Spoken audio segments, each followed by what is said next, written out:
Hey everybody, Anthony here with Ace's Adventures, and welcome back to another Dead Mall episode. This time we are in Michigan at the struggling Lakeside Mall in Sterling Heights, Michigan. I'm going to give you the usual history about the property and then just kind of have some thoughts that I want to share about this property and upcoming plans as per usual.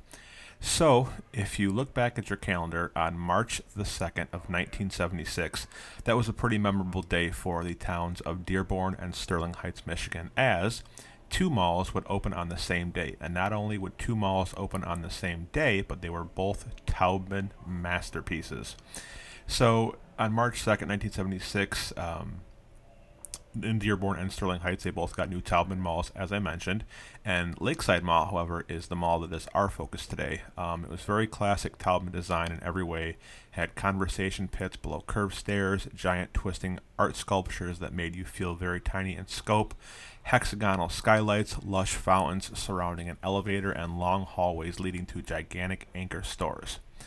1.5 million square feet of retail, 5,000 jobs, and over a mile of walking space from east to west. Lakeside started out with Hudson's, Sears, Crowley's, and JCPenney, and eventually a fifth anchor in Lord and Taylor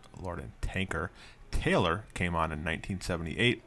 Toys R Us opened an outparcel in '83, and the mall enjoyed about 2 decades of success until the first real crack showed when the Crowley's department store filed for bankruptcy. And even though Hudson's took over that space with a second store, the first wound was really kind of laid in place there. You know, it's interesting to see these different malls where they get their origins of their eventual demise from. Some are slow, some are quick, so on and so forth. So continuing on here, Hudson's actually became Marshall Field's in 2001 and eventually Macy's in '06. And then from that point on, you guys know the rest of the all too familiar story about what comes next. Toys R Us, the outparcel, went down in '18 as part of a company-wide liquidation, and Sears followed suit, at Lakeside anyways, in the fall of that same year. Not long after, Lord & Taylor ceased operations completely the next year, and the mall itself was sold to Miami-based Out-of-the-Box Ventures for $26.5 million. It was soon after announced that the mall would become a mixed-use complex, but as often happens, things currently are status quo and the mall continues to lose tenants. And as often the case, these Taubman malls tend to kind of go down with their anchors. They are these big, massive properties with the sculptures and structures and whatnot, and their anchors can, in some cases, do them in. And as you'll see here in the video too, speaking of that, the Lord and Taylor wing is an absolute ghost town. I mean, you could just lay down there and nobody would walk by you for an hour probably. So, in closing with this scripted portion here that I had written down, I want to kind of ask a question and get a good, healthy debate going in the comment section. So I encourage you to comment respectfully, of course, with your fellow Dead Mall enthusiasts, to steal the name of my buddy Nick's group there on Facebook. What do you guys think the overall anchor deserves for the demise of the American mall in terms of, how much, not so much credit, but, how much of the culprit are they? And I think that it's a question that we have kind of talked about off and on, but have never really fully addressed.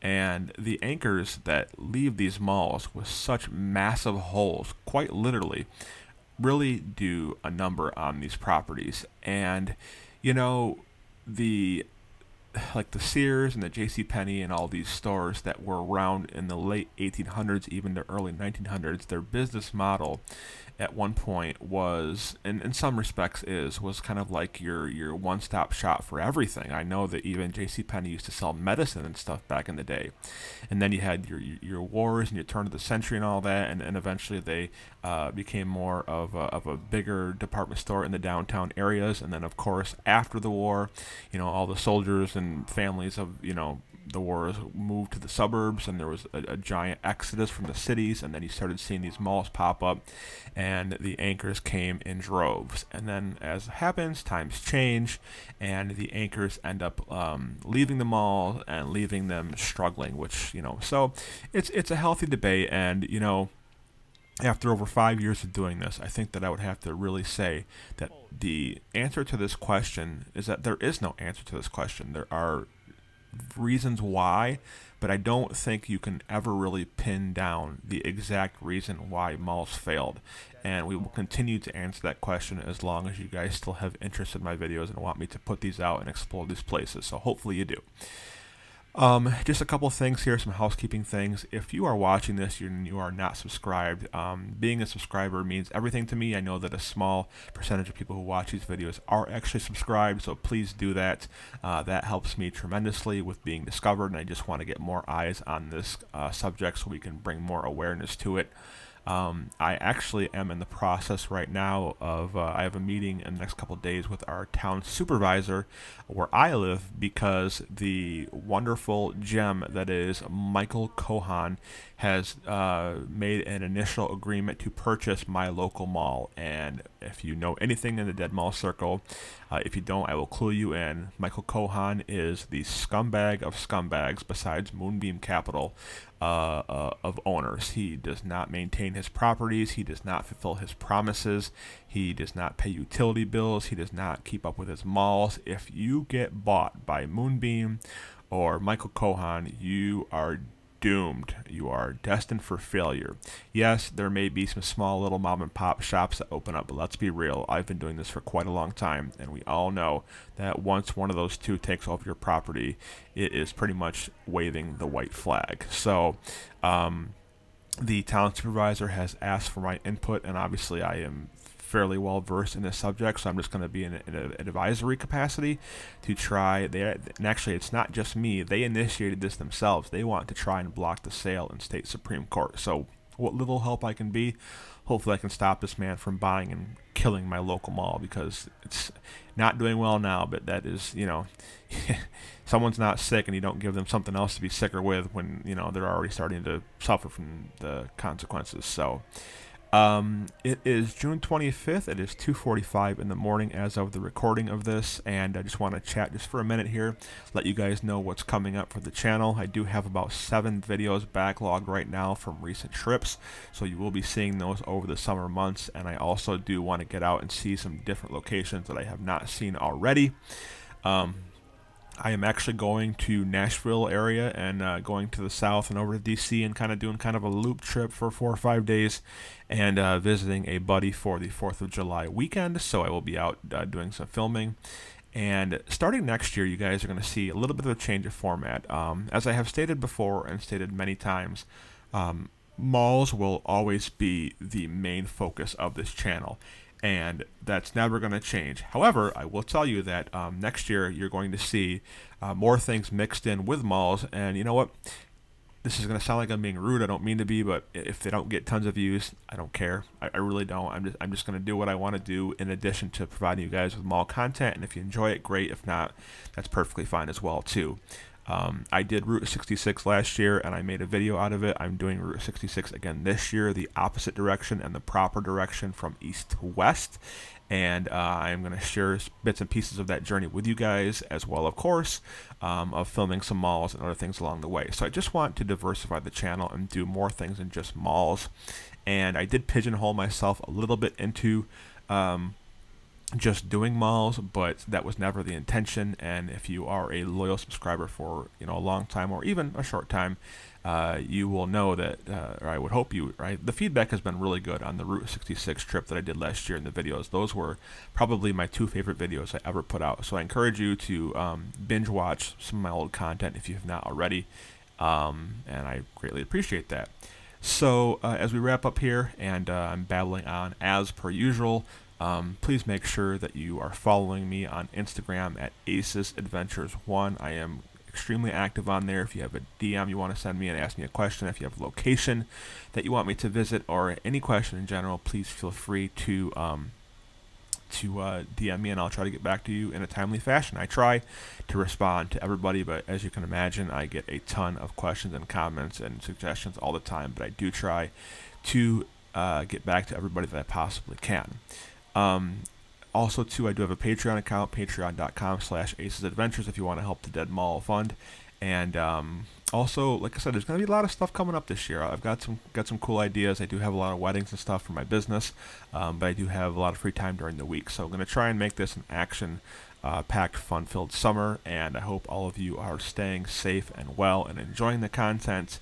And I hope we have a really killer 2021. So that's going to do it for now. Going to finish up the rest of this video here. And coming up in the next few weeks here, we've got videos from the Jasper Mall in Jasper, Alabama. I've got a really cool updated look at the Signal Hill Mall in Statesville, North Carolina, as well as a handful of others that you'll just have to wait and see to find out what is coming. So thank you, as always, for your humble support. This is Anthony with Aces Adventures, and I will see you all in the next video.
Say that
to give you money.